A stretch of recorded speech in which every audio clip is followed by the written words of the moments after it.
Kita negara berdaulat, kita nggak boleh diancam. Apa salah Indonesia sehingga kita itu dihukum sama Amerika Serikat?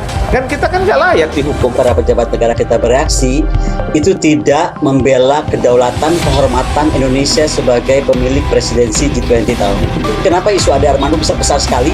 Isu presiden dikuyo-kuyo terkait G20 kita nggak cukup besar bersuara. Dan beban itu nggak boleh diberikan kepada Presiden Jokowi. Beliau tuh ketua G20 bukan UN. Saya sangat sepakat dengan pernyataan dari Teh Kony yang mengatakan bahwa pernyataan dari Menteri Keuangan Amerika Serikat ini merupakan sebuah ancaman. Nah, makanya sekarang seperti saya sampaikan tadi, kita harus melakukan manuver paling tidak.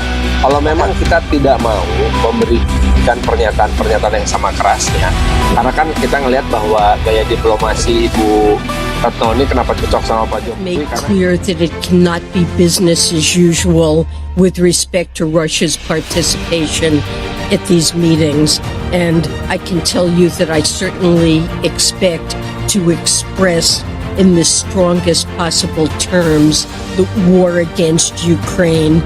The G20 received the invitation.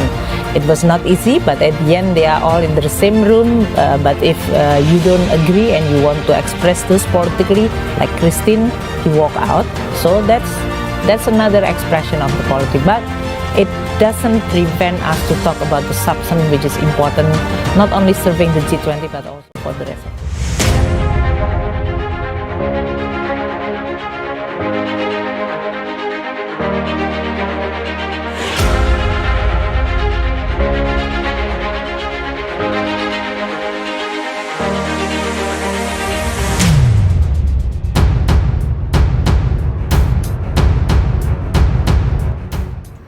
Amerika Serikat meminta Rusia dikeluarkan dari G20. Negeri itu bahkan berujar akan memboikot sejumlah pertemanan jika pejabat Rusia muncul. Perlu diketahui, tahun ini Indonesia menjadi pemimpin G20. KTT Puncak akan dilakukan di Bali akhir Oktober nanti yang seharusnya dihadiri semua pemimpin negara anggota. Presiden Biden telah menjelaskan dan saya tentu setuju dengannya bahwa Rusia tidak dapat menjadi bisnis seperti biasa di lembaga keuangan manapun, kata Menteri Keuangan Janet Yellen Rabu waktu setempat. Saat berbicara di depan DPR Amerika Serikat dikutip Reuters, dia meminta agar Rusia dikeluarkan dari G20 dan saya sudah menjelaskan kepada rekan-rekan saya di Indonesia bahwa kami tidak akan berpartisipasi dalam sejumlah pertemuan jika Rusia ada di sana, tegasnya lagi.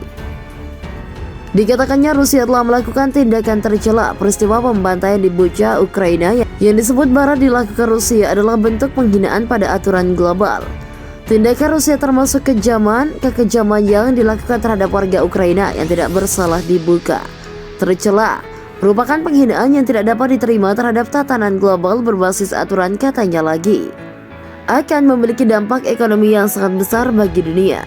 Sementara itu, seorang juru bicara Departemen Keuangan Amerika Serikat mengatakan komentar Yellen akan mengacu pada pertemuan para Menteri Keuangan dan Gubernur Bank Sentral G20 pada 20 April di sela-sela pertemuan musim semi IMF dan Bank Dunia di Washington dan pertemuan deputi terkait. Pertemuan keuangan April akan diadakan secara langsung dan virtual. Hingga kini partisipasi Rusia tidak jelas saat ini. Tidak jelas apakah ini juga akan terkait agenda Bali, namun sebelumnya sejumlah negara juga sempat mengutarakan keberatan atas kehadiran Rusia seperti Kanada, meski China dan Brazil mendukung Kremlin.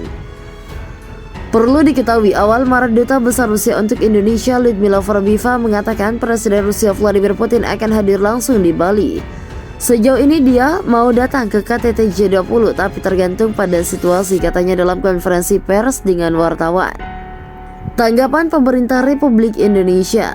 Sementara itu, juru bicara Kementerian Luar Negeri Tengku Faizazia mengatakan tidak semua pernyataan perlu direspon. Kami mencermati apa yang disampaikan oleh Menteri Keuangan, namun kami juga memiliki kebijakan untuk tidak mengomentari statement yang disampaikan tersebut. Tidak semua pernyataan perlu kita respon, katanya Kamis.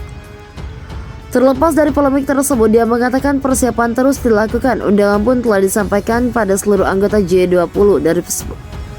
Dari perspektif Indonesia, kita menjalankan apa yang menjadi presiden penyelenggaraan G20 dengan tetap mengharapkan kehadiran dari seluruh anggota G20 dalam berbagai rangkaian pertemuan G20, tuturnya.